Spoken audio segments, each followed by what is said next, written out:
Kendrick Johnson lived with his family in Valdosta, Georgia, and attended Lowndes High School. I think I'm pronouncing that right. I'm not sure. His family and friends described him as a sweet and quiet boy. He was a three-sport athlete and dreamed of playing professional football.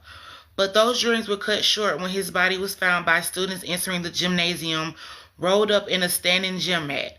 His sneakers were shoved behind his knees, but investigators quickly closed their case on the theory that Johnson had simply fallen into the mat while reaching for one of his sneakers. Indeed, when the mat was first unrolled, Johnson did have one arm stretched above his head and the other down around his waist as though struggling for his shoe.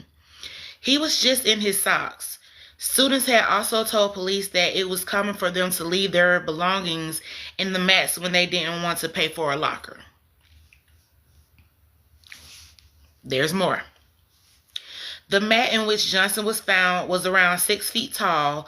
When rolled up, the mat left a 14-inch hole in diameter in the center. Johnson's shoulders measured 19 across and he was 5 feet 10 inches tall. It seemed possible that if Kendrick was trying to squeeze into the center of the mat, he could have scrunched his shoulders together to make himself narrower, but his parents would later maintain that his size versus the size of the mat alone was enough to debunk the investigators' case. Almost a full day had passed until Johnson had been discovered. As he was upside down, blood would have rushed to Johnson's head and he eventually would have begun to bleed from his facial orifices. But this is one of the most baffling mysteries of this case. The black and white gym shoe that lay on the ground below Kendrick Johnson, the one he was presumed to be reaching for, was lying on top of a pool of blood, but there was no blood on the shoe. Let's talk about that. So, they found a pair of shoes that was like behind his knee while he was rolled up in the mat. Where did those come from?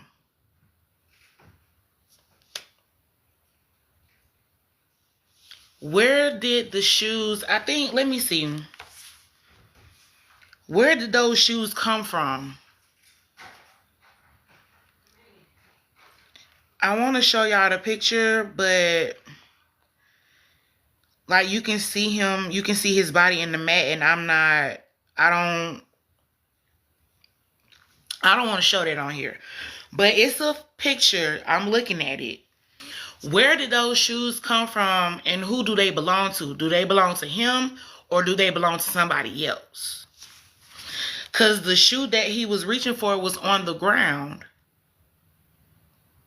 And blood was on, no, the shoe was sitting on top of a pool of blood. But there was no blood found on the shoe. How, like, because if you're bleeding out of your facial orifices, it's gonna drip down and fall on the shoe. But there was no blood on the shoe, so I'm confused. I feel like it's planted. It makes sense, right? Like, if you're upside down and you're bleeding out of your facial orifices, like you're bleeding out of your mouth, your nose, or what have you. But the shoe didn't have no blood on it. It was sitting on top of a pool of blood. So how did that happen? A hoodie and a pair of orange and black gym shoes were also found lying on the floor of the gym, as well as traces of blood on the wall nearby. Where did the blood on the wall come from? As investigators tested the blood, which revealed that it did not belong to Kendrick Johnson. They also reported that the blood had likely been there for a long time. Investigators did not take the hoodie and orange and black gym shoes into evidence. Why? Because that don't even sound right. As Johnson's parents were suspicious of the investigation from the beginning. They believed that the sheriff's department was too quick to rule out foul play as the cause of Johnson's death, considering that within 24 hours of finding Kendrick Johnson's body, they concluded that it was an accident.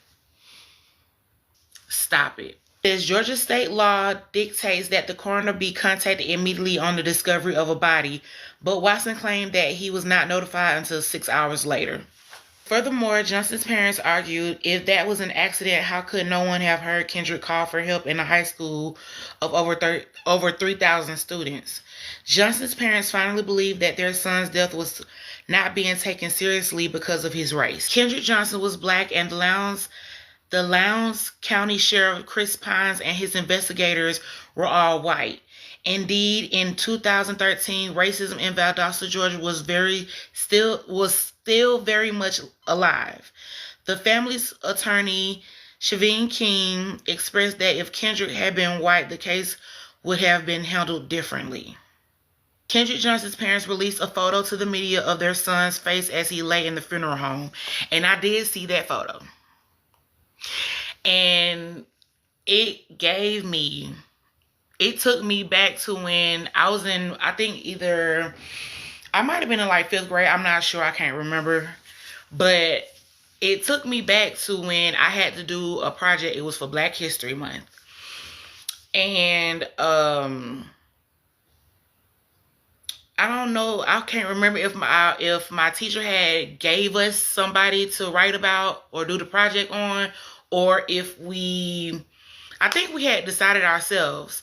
So I picked Emmett Till because my mom had brought home like a DVD and it was about Emmett Till. So I was like, okay, I'm good because I got my little DVD. I do my research, I do my report, all of that. Watching the DVD, I cried. So, and I got an A on my project for sure. For sure. For sure.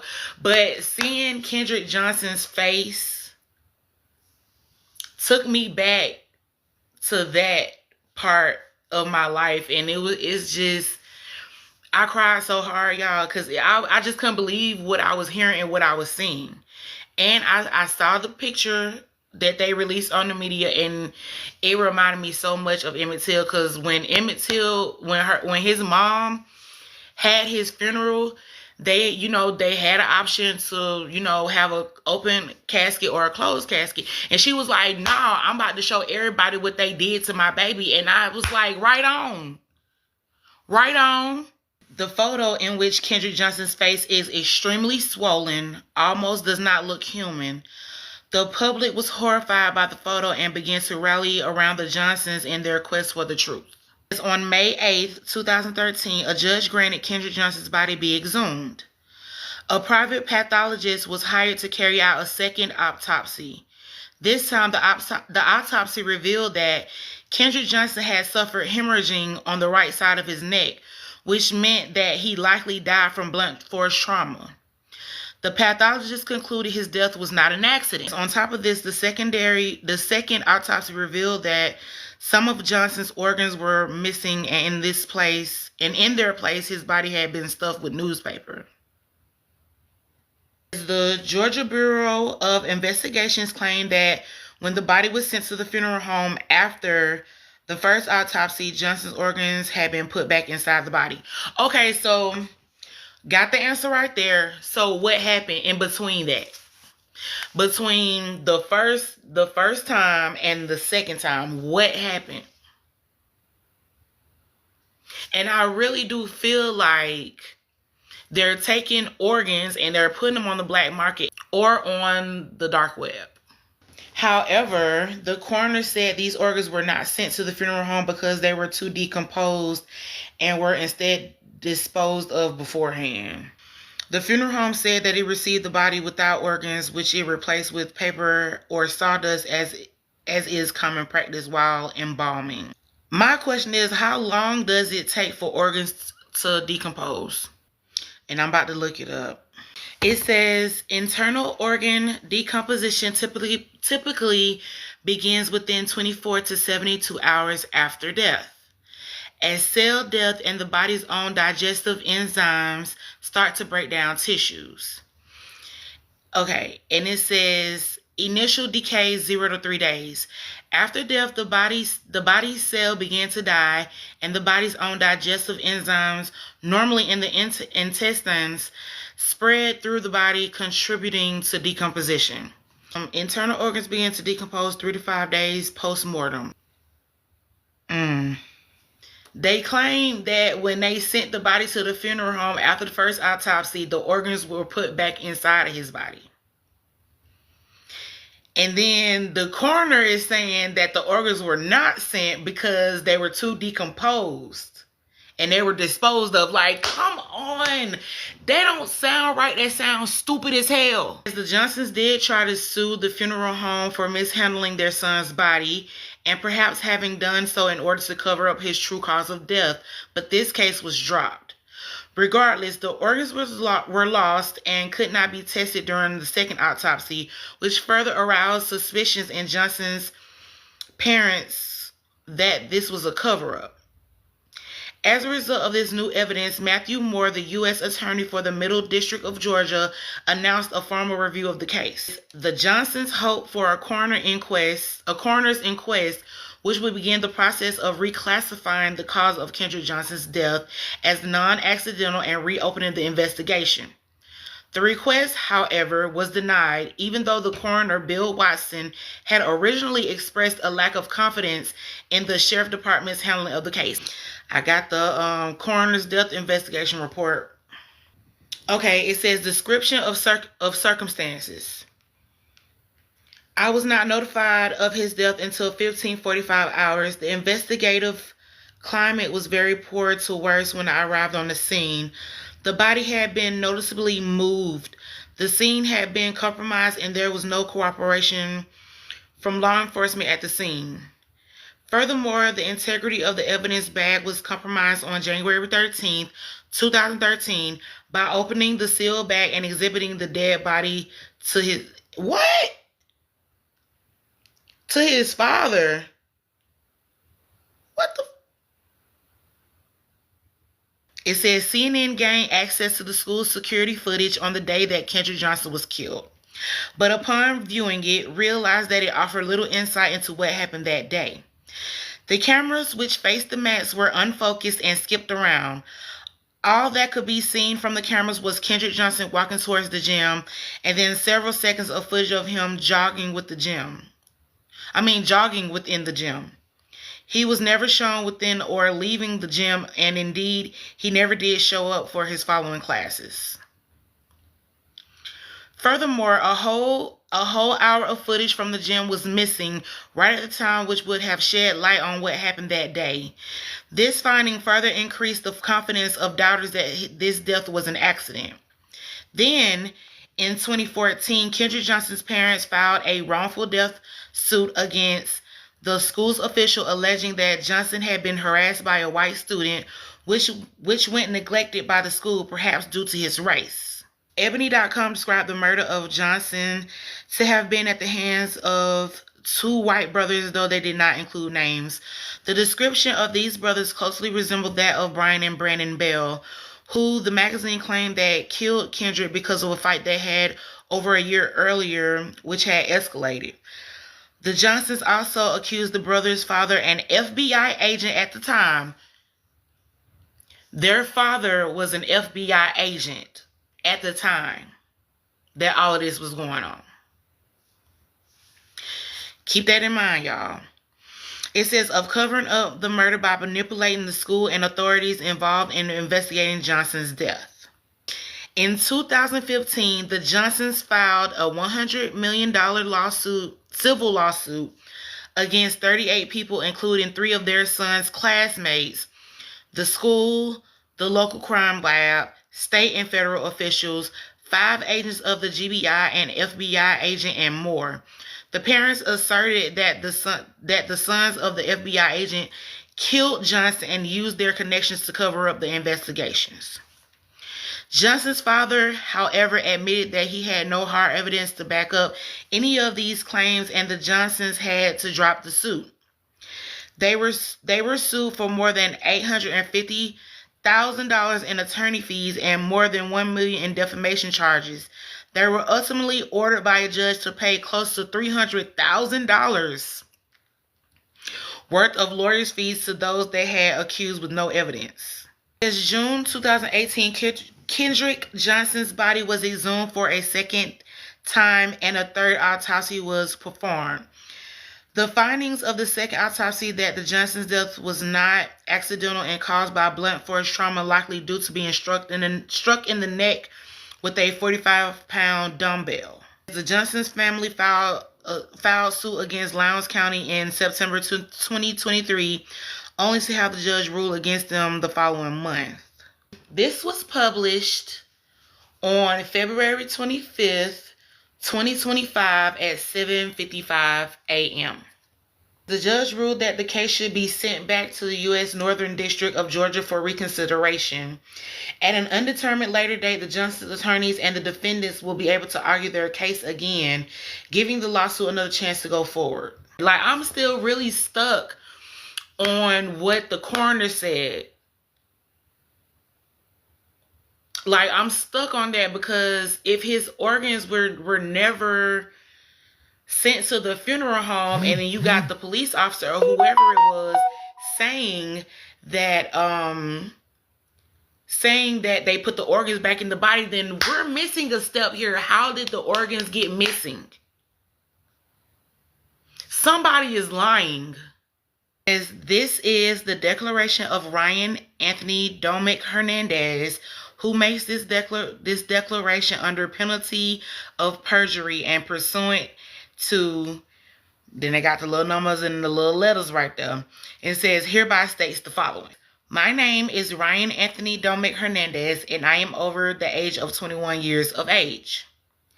I am giving this declaration voluntarily, and I have personal knowledge of the facts stated herein and know them to be true. I met Brandon Bell in April 2016, and on one occasion was with him at his apartment in Jacksonville, Florida, when he told me that his younger brother killed Kendrick Johnson. According to Brandon Bell, Brian Bell, Ryan Hall, and Kendrick Johnson were in the gym when an argument between Brian and Kendrick began. The argument was about or over Brian's girlfriend. According to Brandon Bell, Brian was taking steroids at the time, and out of roid rage or the effects of the steroids, he struck Kendrick Johnson in the neck with a 45-pound weight or dumbbell. As Brandon Bell stated that Brian Bell opened that the aforementioned blow may have broken Kendrick Johnson's neck. According to Brandon Bell, Ryan Hall was a witness to the fight, and Brian Bell told Ryan Hall that if he didn't keep quiet and help him move Kendrick Johnson's body, his father, now retired FBI Special Agent Rick Bell, will make sure he, Ryan Hall, would pay for it.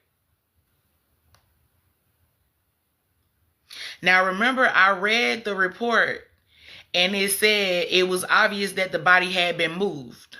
And I got more. There's more. There's more. Brandon Bell also told me that his father got in touch with Sheriff Chris Pine after being notified of the fight and Kendrick Johnson's death.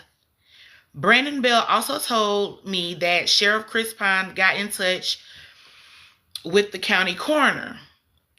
Brandon Bell also told me that his father got in touch with another FBI agent who in some way facilitated the editing of the high school's surveillance video by corrupting or deleting some 1 hour and 25 minutes of the original recording. Now remember, back when I was reading about the case and the specs, it said an hour of the surveillance video had been deleted, like it was missing.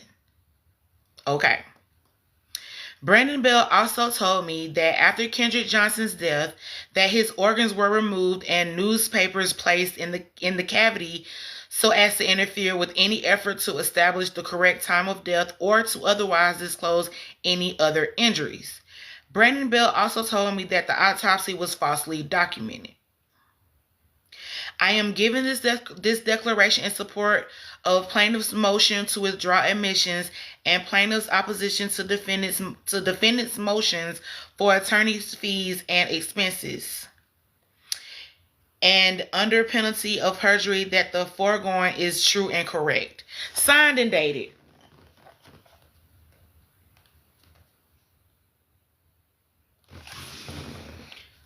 So y'all they playing games is what I'm getting.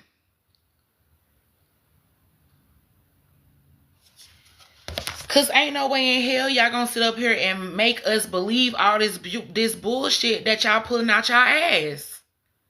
Let's be for real.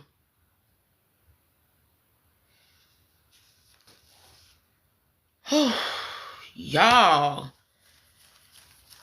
And then, y'all, then come to find out, Brian Bell, he's a fucking police officer. He's a sheriff. He's something to gotta do with law. So my thing is, if the fucking FBI can catch the goddamn Golden State Killer after all these fucking years of him getting away, then y'all can go get his ass and put him on trial and lock his ass up. Twin brothers Quadir Malik Lewis and Nazir Raheem Lewis were found dead earlier this month by a hiker on Bell Mountain in what authorities are calling a murder-suicide. The GBI's medical examiner has completed autopsies on the twins, but the official ruling and results are pending additional forensic tests. And here they are. The twins. Handsome young man. According to a post on GoFundMe by the twins' aunt, the young men would never have taken their own lives. The family is demanding further investigation. Family members told Fox 5 that the Lawrenceville twins were scheduled to fly to Boston on March 7th to visit friends, but never made their flight out of Atlanta. Their airline tickets were still in their wallets when their bodies were discovered the next day on the mountain by a hiker. Loved one says the teens had never visited the area where they were found 2.5 hours away from Atlanta, and they insisted there is no way this was a murder-suicide. The GBI assisting the Towns County Sheriff's Office with this investigation. What y'all think about that? Because they have not ever been to Bell Mountain before. They don't know nobody up there. So how did they get up there? How did they get up there? They never been there before. They don't know nobody up there. So how did they even get on? They were found on top of the mountain. How did they get there if they don't know that place? And y'all know Georgia is known for the racism. So stop playing. I'm about to get mad again. So let's just move on. Y'all, like, I know I'm just talking about this stuff, but when stupid shit is in the investigation itself, it pisses me off. Because do your fucking job. Damn. Ooh. Okay, y'all. So we're gonna talk about Jean K. Whitefeather and Donald Lance. They were a married couple, and they adopted like 5 African-American kids. They received, I think it said, I think they received $350,000 for adopting them, but they treated them like slaves. We gonna get into it. A white West Virginia couple was sentenced to decades in prison this week for abusing some of their adopted children who are black, including by forcing them to perform heavier labor like slaves. Donald Lance, 62, was sentenced to 160 years in prison after being found guilty of forced labor, human trafficking. Donald Lance, 62, was sentenced to 160 years in prison after being found guilty of forced labor, human trafficking, child abuse, and neglect, the New York Times reported. His wife, Jean K. Whitefeather, 63, who was convicted of the same charges plus violating her children's civil rights, was sentenced to 215 years behind bars. The couple was convicted in January. It says the couple adopted the five children in 2018 and eventually moved to Kanawha County in May 2023. As they were arrested in October 2023 after a neighbor called Child Protective Services alleging that 2 teenagers, 14 and 16, were locked in a shed at the couple's home in Simpsonville, according to court documents obtained by WCHS-TV. Other neighbors also claimed that the children were forced to perform farm labor and were not permitted inside the residence per the documents. Deputies responded to the home and alleged 2 children were locked in the shed with a portable toilet and no running water, according to an indictment cited by West Virginia Metro News. The children told authorities they were forced to sleep on the floor and had been locked in the shed for about 12 hours per the indictment. The children were wearing dirty clothes, and the oldest boy had what appeared to be sores on his feet. A 16-count indictment was filed against the couple. It alleges human trafficking, human rights violation, the use of forced labor, Acker said during a 2024 hearing about the indictment, according to West Virginia Metro News. Human rights violations specific to the fact that these children were targeted because of their race and they were used basically as slaves, from what the indictment alleges.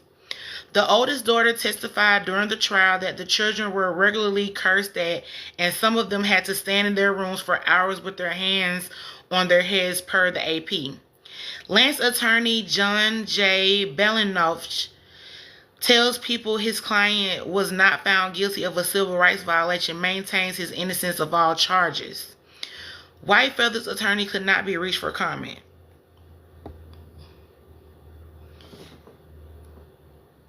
Well, have fun in prison. Cause when you get to prison and they find out what you done did, y'all, why would you even do that? And they got so much money for taking care of the kids. Like they couldn't do shit. They had them working like slaves. Like, what the hell? Y'all done bumped y'all damn minds. Y'all have bumped y'all fucking heads.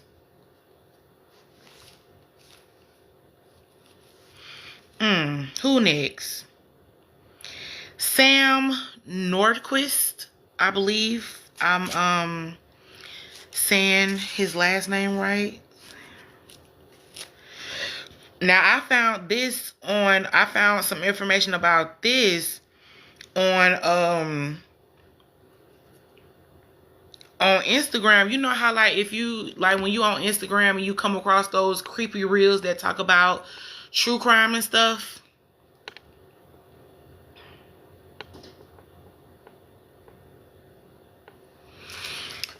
But yeah, I had to talk about this.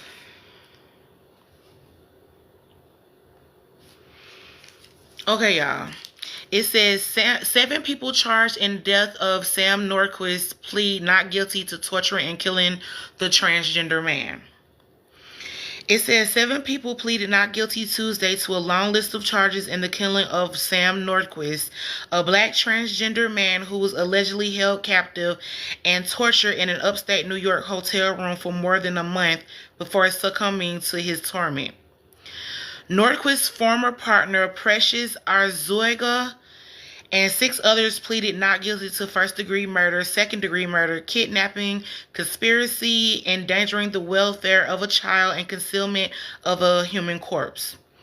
If convicted of first-degree murder, New York State's heaviest penalty, the defendants could spend the rest of their lives in prison without parole. It says the 11-count indictment issued last week outlined Nordquist's gruesome torment, which included beatings, hitting, kicking, punching, inserting an object into his starvation, forced consumption of feces, urine, and tobacco juice. 2 young children were also coerced to partake in this torture. What?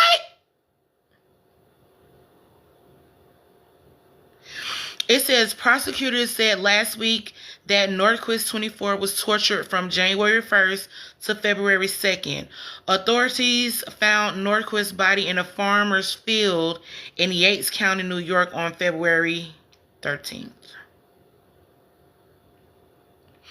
The brutality and astonishing nature of the killing has garnered national attention and fueled outrage among LGBTQ advocates in recent weeks. So his partner was involved in the unaliving, and 2 kids were told to partake in it too. Like, y'all, what? I hope they get convicted on all fucking charges. I hope that they spend the rest of their fucking lives in prison where they fucking belong.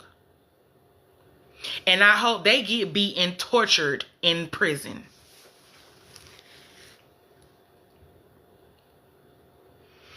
Attorneys for 6 of the defendants, Arzuaga, 38, her son, Thomas Eves, 21,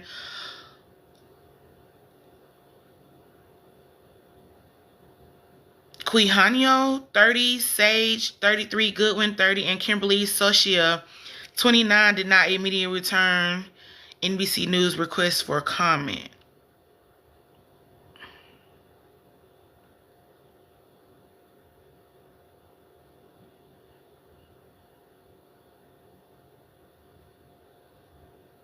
It says Norquist and Arzuaga met online and began dating in August, according to interviews with the Norquist family. In September, Norquist left his home in Oakdale, Minnesota, and traveled to Canandaigua, New York, to pursue the romantic relationship, his family said. The pair were staying at a motel in the Fingers Lake City Patty's Lodge for the entirety of Norquist's time in New York. In the months leading up to his unaliving, Norquist's family told NBC News that his calls and texts became uncharacteristically infrequent. The family said they feared that Arzuaga was controlling his cell phone use and movements. The family also accused local police of botching wellness checks that they had requested while Norquist was alive. Authorities have denied any wrongdoing. So if somebody is calling you to do a wellness check on their loved one and you don't take it seriously, then what the fuck? Reed Jelinski. He unalived his mom, and he claimed that he watched the Menendez brothers Monster on Netflix, and said that was his motivation for killing his mom. Before he committed the crime, he took like a bunch of anxiety pills. I'm not sure if they were his mom or sisters or whatever, but they're saying that the monster season for the Menendez brothers was the motivation for him killing his mom. Like, where does that, can you say that something motivated somebody to do an act of crime when initially, they're not telling you to fucking do it? They're just showing what happened when they did what they did. Like, I don't know if he was being abused or what. They're not telling you to go and kill your fucking parents. If you get motivated behind something like that, then I feel like you made that decision. Am I right or am I right? If you have something that's motivating you to do true crime, you're literally making a choice to go do that shit. They're not telling you to go do that shit. You're making a choice to go do it, and then you're gonna shove that and to cushion what the fuck you done did. Like, no. That's sick.